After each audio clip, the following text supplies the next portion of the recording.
বিভাগৰ লাখ লাখ টকা অপব্যয়েৰে নিৰ্মাণ কৰা কুলিগাঁৱৰ অকামিলা সুইচ গেট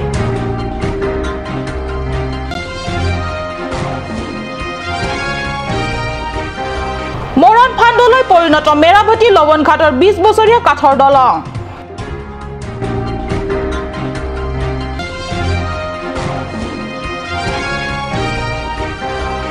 ডিমা হাছাও স্বায়ত্তশাসিত পৰিষদৰ কৰ্মচাৰী হঠা প্ৰতিবাদ কাৰ্যসূচী আজি অব্যাহত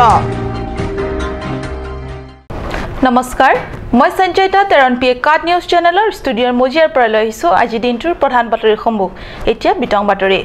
জলসিঞ্চন বিভাগৰ লাখ লাখ নিৰ্মিত টকাৰ অপব্যয়েৰে নিৰ্মিত কেইবাটাও সুইচ গেট সম্প্ৰতি হৈ পৰিছে একেবাৰে অকামিলা বুকাজান মহকুমাৰ অধীনত বৃহত্তৰ কুলিগাঁও এলেকাৰ কৃষক ৰাইজৰ খেতি কামৰ সুবিধাৰ বাবে হৰিচানপি নৈত সুইচ গেট নিৰ্মাণৰ ব্যৱস্থা কৰিছিল কিন্তু প্ৰথম দুটা বছৰ মানহে ভালকে চলিল বিভাগীয় দ্বাৰা পৰিচালনা তথা চোৱাচিতাৰ অভাৱত লাহে লাহে এই সুইচ গেটটো অকামিলাভাৱে পৰি ৰল ঠিক তেনেকৈ এয়া হাঞ্জালাংছৰ সুইচ গেট ডিলাই মুখিম গাঁৱৰ সুইচ গেটসমূহ অৱস্থা একে মামৰে খাই পৰি ৰৈছে আটাইবোৰ সুইচ গেটেদি পথাৰলৈ পানী বুৱাই নিয়াৰ ব্যৱস্থা নকৰাৰ বাবে বান আৰু সুইচ গেটসমূহ লাহে লাহে অকামিলা হৈ পৰিছে বৃহত্তৰ কুলিগাঁও এলেকাৰ খেতিয়ক ৰাইজে সেয়া এতিয়া মুখ্য কাৰ্যবাহী সদস্য তুলিৰাম ৰংহাঙৰ নেতৃত্বত পৰিষদত গঠিত হ'বলগীয়া চৰকাৰৰ ওচৰত শেষ ভৰসা আগন্তুক দিনত জলসিঞ্চন বিভাগৰ দায়িত্বত থকা কাৰ্যবাহী সদস্যই এই বিষয়টোৰ ওপৰত গুৰুত্ব দিবনে বুকাজনৰ পৰা আনন্তেৰা কাট নিউজ মৰণ ফাণ্ড সন্ত্ৰী হৈছে মেৰাভেটি লৱণঘাটৰ কাঠৰ দলং বিগত প্ৰায় 20 বছৰ আগতে নিৰ্মাণ কৰা এইখন কাঠৰ দলং জহি খহি আহি সম্প্ৰতি মৰণ ফাণ্ডলৈ পৰিণত হৈছে পৰিষদত কংগ্ৰেছৰ বিগত 15 বছৰীয়া শাসন কালছোৱাত কোনোদিনে মেৰামতিৰ ব্যৱস্থা গ্ৰহণ নকৰিলে যাৰ ফলত জহি খহি একেবাৰে ভগ্নপ্ৰায় হৈছে এইখন দলং গাঁৱৰ ৰাইজে নিৰুপায়ত পৰি নিজৰ বাৰীৰ তামোল গছ কাটি আনি তাকে দলংখনৰ ভগ্ন অংশত জোৰা ঢাপলি লগাই অতি বিপদসংকুল অৱস্থাৰে অহা যোৱাৰ ব্যৱস্থা কৰি আহিছে নিলিপ কনস্টিটুৱেন্সি আংকাঙালো দা মেৰাভেটি পেন লবংঘাট কে চেহলাত পেট PWD আতৱাৰলং কিদামতাং নিকান কে ফ নিকান থংকে বাফ্ৰাং পেন লাবাংসো थेंपिया दलong सितामे सरकार पेन बनाय पिपन लो वफिट सितामे पिनी आनिया निकान थंकेप सोसे लाबांसो दलong केहेंग नो पेन केदाम तांग पेनानानि सितामे लदाक केदाम के चेरे नांग आजो फिरो केदाम चेरे नांग पेना जक लाबांसो तोवारलों के क्लू लासन सितामे थेगलों लो ले तुम नॉन थेगलों लो कैमरा पर्सन स्टेफान टेरन पेन ले तुम पकलांग पঞ্জি फान चुनिंग रिपोन लो উল্লেখ্য যোৱা বছৰৰ এখন দলঙৰ ওপৰৰ পৰাই সাইকেল সহ তললৈ হৰি পৰি যুৱতী এগৰাকীয়ে মৃত্যুক আকোৱালি লোৱাৰ দৰে দুখজনক ঘটনা সংঘটিত হৈছিল যদিও কোনো পধ্যে গা লৰা নাছিল পৰিষদ চৰকাৰৰ আৰু কিমান যুৱক বা যুৱতী অথবা কিশোৰী তথা বয়স্ক লোকৰ মৃত্যু হলেহে চৰকাৰৰ গা লৰিব এনেদৰে মৰণ ফাণ্ড সজাই থৈ দিব কেমেৰা পাৰ্চন ষ্টেফান টেৰনৰ সৈতে ৰাতেশ ৰংফাৰৰ প্ৰতিবেদন কাট নিউজ কৰ্মচাৰীসকলে এমাহ বা দুমাহ মাহিলী দৰমহা নাপালে ঘৰ চলিবলৈ অসুবিধাত পৰে ডিমা হাছাওৰ সাহিত্য পৰিষদৰ অধীনত কৰ্মৰত চৰকাৰীসকলে এমাহ নহয় দুমাহ নহয় 3 মাহো নহয় সম্পূৰ্ণ 9 মাহে পোৱা নাই মাহিলী বেতন সংসাৰ কেনেকৈ চলে লৰা ছোৱালীৰ শিক্ষা দীক্ষাৰ লগতে বেমা আজাৰৰ কথা আছে হেহে দীৰ্ঘদিন ধৰি অনাদায় হৈ থকা বেতনসমূহ আদায় দিয়াৰ দাবীৰে যোৱা 11 জুলাইৰ পৰা পৰিষদৰ শাসক তথা কৃতপক্ষৰ বিৰুদ্ধে প্ৰতিবাদ কাৰ্যসূচী গ্ৰহণ কৰিছে পৰিষদীয় অধীনৰ কৰ্মচাৰীসকলে ডিমা হাছাও স্বায়ত্তশাসিত পৰিষদৰ কৰ্মচাৰীসকলে দীৰ্ঘদিনে অনাদায় হৈ থকা মাহিলী বেতনসমূহ আদায় দিয়াৰ দাবীৰ লগতে ইতিমধ্যে 5 গৰাকী কৰ্মচাৰীক চাকৰিৰ পৰা নিলম্বন কৰাৰ প্ৰতিবাদত পৰিষদ চৰকাৰৰ বিৰুদ্ধে এই প্ৰতিবাদী কাৰ্যসূচী গ্ৰহণ কৰা আজি 3 দিন হৈছে পৰিষদ চৰকাৰৰ কৃতপক্ষৰ পৰা প্ৰতিবাদকাৰী কৰ্মচাৰীসকলে এই 3 দিনেই পোৱা নাই কোনো সুদুত্তৰ প্ৰবল প্ৰতিবাদৰ অংশ হিচাপে 13 জুলাইত প্ৰতিবাদীকাৰীসকলে পৰিষদৰ মুখ্য কাৰ্যবাহী সদস্য দেউলাল গুৰলাছাকে ধৰি পৰিষদৰ সচিবসকলক বাট আগচি ধৰি মাহিলী বেতন দিয়াৰ আদায়ৰ সন্দৰ্ভত আশ্বাস বিচাৰে দাবী পূৰণৰ বাবে মুখ্য সচিবগৰাকীয়ে প্ৰতিবাদকাৰীসকলৰ ওচৰত 10 দিন সময় বিচাৰি যদিও আশ্বস্ত হোৱা নাই কৰ্মচাৰীসকলে কিয়নো এনে ধৰণৰ ভুৱা আশ্বাস তেওঁলোকে ইয়াৰ আগতেও বহুবাৰ পাইছিল কিন্তু কাৰ্যত ফুটুকাৰ ফেনলৈ পৰিণত হৈছিল সেইবোৰ আশ্বাস হেহে এবাৰ নাচুৰ বন্ধা হৈছে কৰ্মচাৰীসকলে অৱশ্যে আৰক্ষীৰ সহায়ত মুখ্য কাৰ্যবাহীকে ধৰি সচিব তথা বিষয়ববীয়াসকলে পদ মুকলি কৰি কাৰ্যালয়লৈ যাবলৈ সক্ষম হয় উল্লেখ্য মাহিলী বেতন সময়তে নোপোৱাৰ বাবে ৰোগীয়া পুত্ৰক চিকিৎসা কৰিব নোৱাৰাৰ দুখত যোৱা 30 মেত পটালি গিৰি নামৰ এগৰাকী চতুৰ্থ বৰ্গৰ মহিলা কৰ্মচাৰীয়ে আত্মহননৰ দৰে পদ আঁকোৱালি ল'ব লগা হৈছিল হাফলঙৰ পৰা সুৰেশ বৰ্মনৰ প্ৰতিবেদন হাফলং পৰৱৰ্তী অংশৰ যোৱাৰ আগত লৈছো ক্ষন্তেক বাণিজ্যিক বিৰতি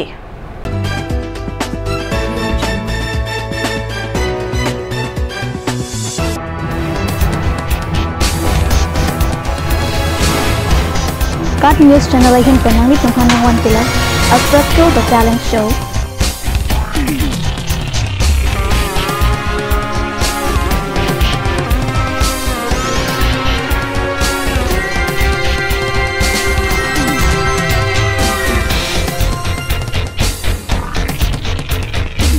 The artist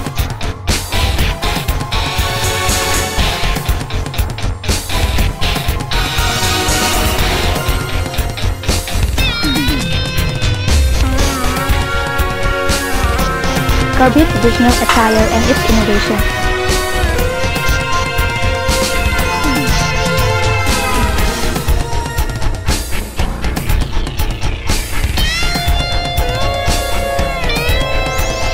Jong sinang litung labang so a show long interested lote ladak screen long kipi a number along nang litung humri ignore. Dashwini classes Nogao. 26 selected out of 30 in JEE and CEE 2017.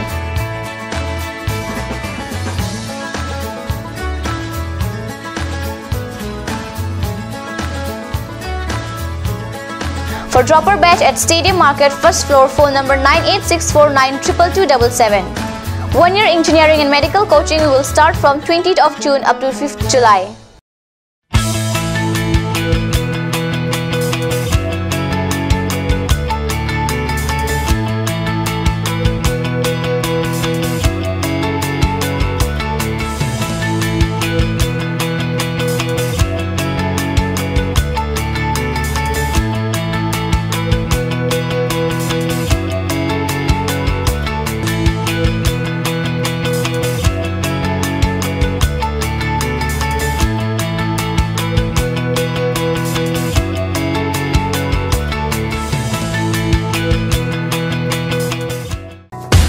Royal Enfield, Ishan Motors, Ward number 2 near CCI Limited, Dimapur Road, NH 39. Chandrapur, Bogasan 782480, District, Karbi Anglong, Assam.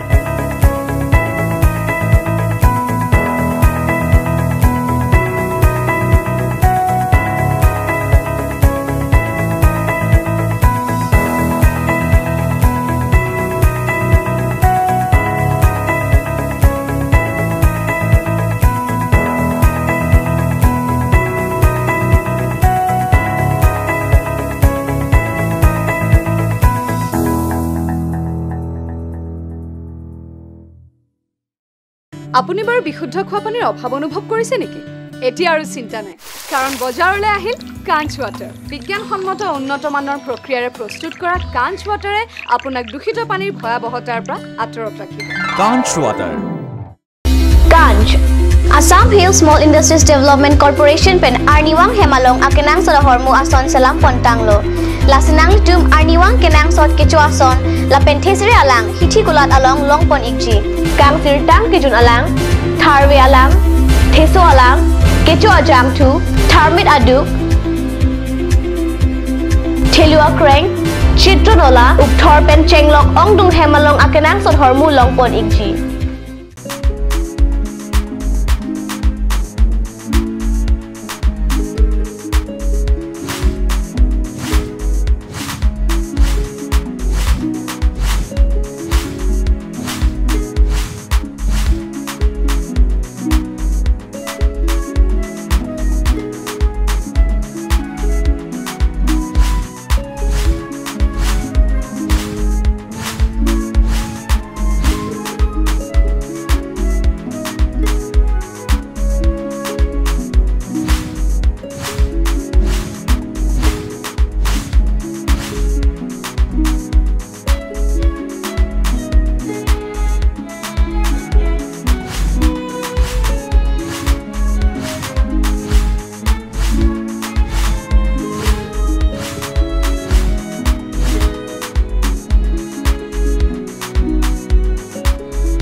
যিকোনো party মানে কাঞ্চ juice বাইদি বেটো কমলাটো খাইছিলি না আনাৰসৰটো পাহাৰীয়া কমলা আৰু আনাৰসৰ পৰা তৈয়াৰ কৰা কাঞ্চ জুচ সম্পূৰ্ণ বিশুদ্ধ কাঞ্চ জুচ খাওক জীৱনৰ মজা লওক কাঞ্চ জুচ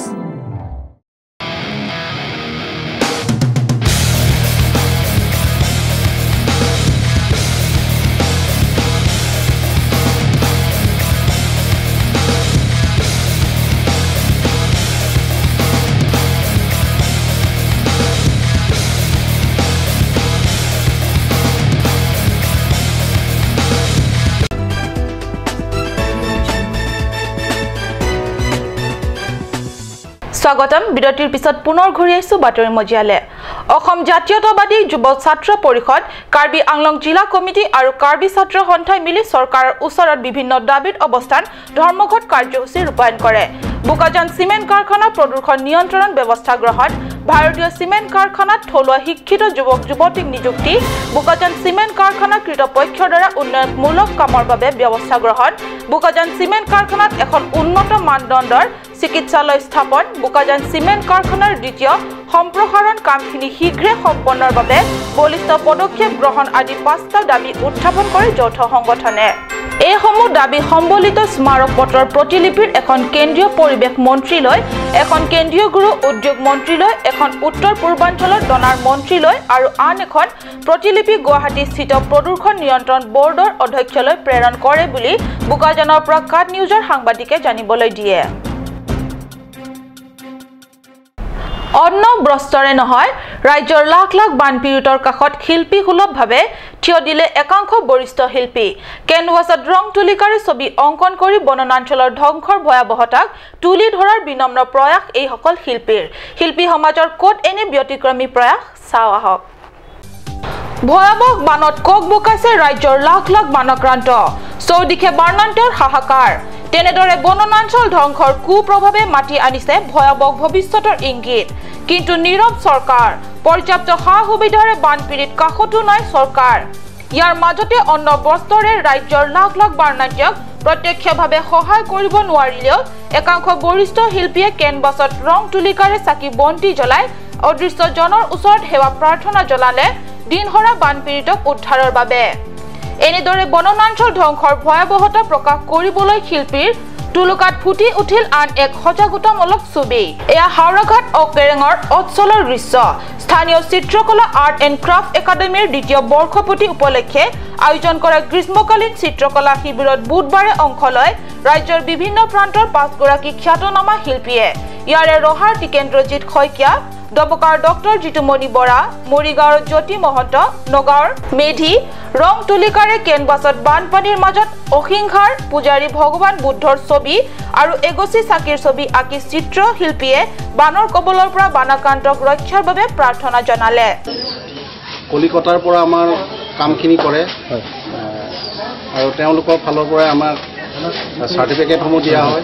আৰু এনেদৰে আমি চলি আছো এনেদৰে বনাঞ্চলৰ দ্ৰুত সংকোচনে ভয়ংকৰ ভৱিষ্যত মাতি অনাৰ বিষয়ে সজাগ কৰাৰ বিনম্ৰ প্ৰয়াস শিল্পীগৰাকীৰ এখন কেনভাছ আনহাতে অনুষ্ঠানত অংশ লৈ ছাত্ৰ ছাত্ৰীসকলে নিজৰ প্ৰতিক্ৰিয়া প্ৰকাশ কৰাৰ লগতে উদ্যোক্তাসকলেও এনে শিবিৰ আয়োজন কৰাৰ প্ৰয়োজনীয়তা ব্যাখ্যা কৰে সেয়ে যি কি নহওক শিল্পী সমাজৰ এনে মহা অনুভূতি নিশ্চিতভাৱে এক মহান কাম হাওৰাঘাটৰ পৰা গৌতম চন্দা হাওৰাঘাট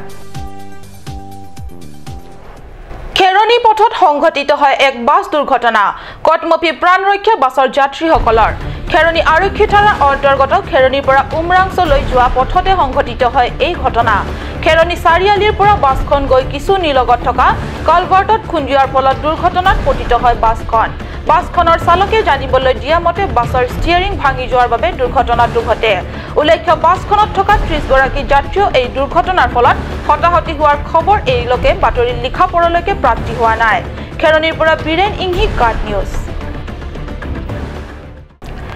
ডিমা হাছাওত আৰক্ষীৰ হাতত আটক NSCNৰ IMৰ 2 সক্ৰিয় কৰ্মী হাফলং আৰক্ষী থানাৰ অন্তৰ্গত বাগেটাৰ আৰু লডি নামৰ গাঁও দুখনৰ পৰা হাফলঙৰ আৰক্ষীয়ে আটক কৰে 26 বছৰীয়া আসামে পামে আৰু 32 বছৰীয়া দিলিয়াবুং জেমি নামৰ 2 উগ্ৰপন্থী এই নিৰ্ভৰযোগ্য সূত্ৰৰ পমখেদি হাফলঙৰ 43 আসাম ৰাইফলছৰ মেজৰ হৈলেন্দ্ৰ কুমাৰ আৰু অসম আৰক্ষীৰ অতিৰিক্ত অধীক্ষক SP বানোৱাৰীলাল নেতৃত্বত অসম ৰাইফলছ আৰু অসম আৰক্ষীৰ দলে যুটীয়া অভিযান কৰি উক্ত গাঁও দুখনৰ পৰা আটক কৰিবলৈ সক্ষম হয় দুই উগ্ৰপন্থীক আটকাধীন আসামে পামে নগৰ ৰাজ্যৰ জালুকি গাঁৱৰ নিবাসী টাকালাম ৱাংৱে পামেৰ পুত্ৰ আৰু দিলিয়াবং জেমি নামকাং বুইং জেমিৰ পুত্ৰ বুলি আৰক্ষীয়ে ইতিমধ্যে নিশ্চিত কৰিছে ধৃত লোক দুজনে আৰক্ষীৰ ওচৰত দিয়া স্বীকাৰোক্তি মতে NSCM IMৰ কেন্দ্ৰীয় প্ৰশাসনিক বিষয়া জেলিয়াং অঞ্চলৰ আহিয়াং হাউৰ নিৰ্দেশত ধন সংগ্ৰহৰ কামত নিয়োজিত কৰিছিল হাফলঙৰ পৰা সুৰজ বৰ্মন হাফলং আজিৰ বাতৰি ইমানতে সামৰিছো মই সঞ্জয় তাই কাট নিউজ চেনেলৰ ষ্টুডিঅ'ৰ মজিয়াৰ পৰা বিদায় লৈছো ধন্যবাদ